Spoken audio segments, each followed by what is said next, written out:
It's just terrifying. As missiles flew between both sides, outside some children could be seen leaving in tears. The Leeds fans were furious. You've done fuck all of that way. Sorry, look. So would I, look. So would I. I've got my son as well. Right, you sort your fucking lot out.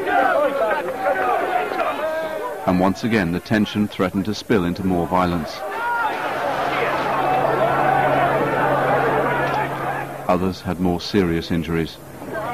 Hey? She was just going to get on the bus. I was at the first bus. A brick come and smashed her on the head. Got up in the Leeds, we'll be kicked out of the league. But you're a joke. If this is Cardiff, if this is hospitality, shove it up your arse. One radio reporter tried to interview Sam Hammam. I wanted to know what he thought of the scenes on the final whistle, and it became pretty clear at the start of that interview that he didn't wish to condemn that behaviour. I challenged him on this and continued to challenge him throughout the course of the interview. When Sam Hammam closed the interview after I'd interrupted him for the final time, he took my tape recorder, gave it to one of his security officials, who then ushered me down the tunnel. When I got to the entrance to reception, I was grabbed by my coat and flung quite forcefully out of the gates of Ninian Park. 5 days after the match, and still stung by the mass media outcry, Hammam called a meeting of the club's core supporters. In the audience, Anis Abraham the millionaire and John Simmons.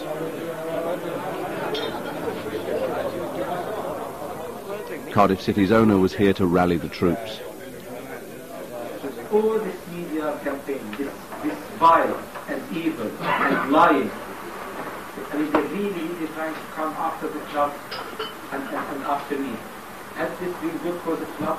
It has been great. He accepted that his club had a hooligan problem and that Cardiff fans who threw missiles should be rooted out. But he felt the media had unfairly singled out the club, that the Leeds fans were worse. He turned it into low comedy. There were a lot of empty plastic bottles. One threw a cigarette lighter. And one threw his fucking shoes. So, can they charge us with anything? With what? And if they say there was violence and I incited violence, I'm asking you, what fucking violence? Who hit who after the game? Who fought who? There was no violence. I didn't incite anything. These people will come, they are waiting for us. Now, we have been set up. Then he referred to John Simmons, known as Simo. We should be whiter than white. Just as an example. Simo, where are you, Simo?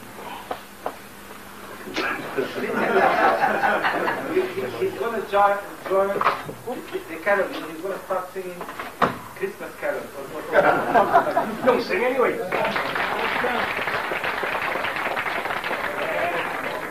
Hammam tacitly acknowledged Simmons' role in trouble by asking him to keep his nose clean from now on.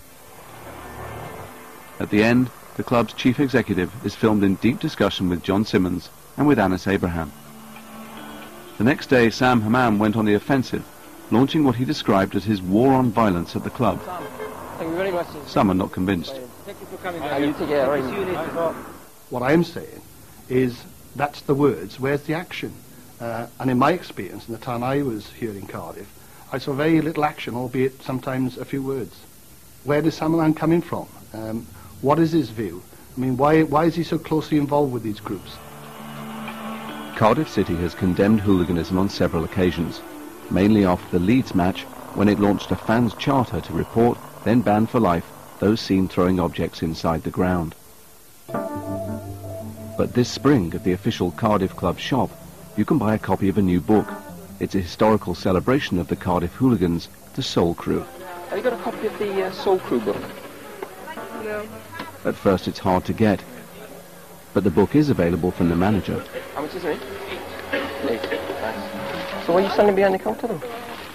Can't tell them really. What's that? Well, because of the shit that's in there, basically. Really? It's not, you know, it's a good read. I've had a read of it, and there's nothing heavy, but it's just the club don't want to be seen to be selling that type of thing because it glorifies the violence and all the rest. But the club are okay to sell it though? Yeah. Oh yeah, of course, yeah, it's perfectly legit.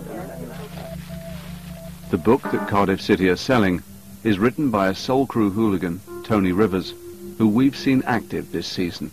Fucking stood there like we went over to them, bang bang, they were gone, run back into the air score like funny as fuck. Far from being whiter than white, John Simmons is still trying to confront other supporters. We've filmed him with other Cardiff hooligans, looking for Chesterfield fans at an away fixture in March. Yeah, come on, let's get back up here. I'm telling you, that's their pub up there, that's the pub. Don't run, walk. There were clashes before and after the game.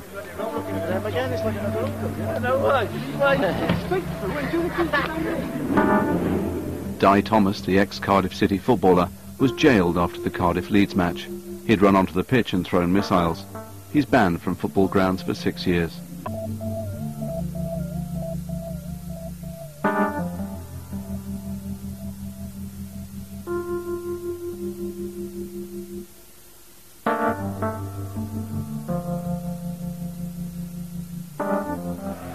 Next week, foreign fields.